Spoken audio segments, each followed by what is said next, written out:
मी सांग त्याचं सांत्वन करायला आलो तो पण तो पोसडीचा माव उडायला लागला हाताला लावड्यावर जाऊ तिच्या गाडीत गेलं काय गेलं आठवड गेलं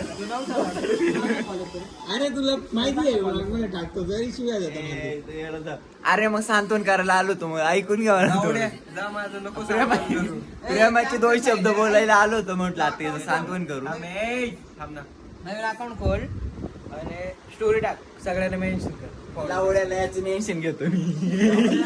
तू आयफोन आहे नाशाच दवड्या 10 रुपये दे गांडू 10 रुपये दे 10 रुपये दे उसने एक ना तुझ्याकडे सनीकडे आयफोन 15 प्रो आहे नवीन घेतलाय 256 GB स्टोरी कशी पाहिजे त्याची स्टोरी ना उपज बोल क्वालिटी सारखी पाहिजे स्टोरी बघ मला OnePlus ती चांगली आहे ती माझ्या फोन मध्ये चांगली अरे ते दिसतच नव्हतं जाय. वाईट केलंय तू वाईट कॅमेरा लावायची गरजच नव्हती ना. मग आता काय झूम मध्ये घेऊ अरे नॉर्मल याच्यात घे ना. नॉर्मलच गेलो Normal. नॉर्मल म्हणजे कसा म्हणतो तू तू वाईट केलंय तू. वाव. विके ते माहितीये का लंगूर के आतंगूर तसंही ते गांडूच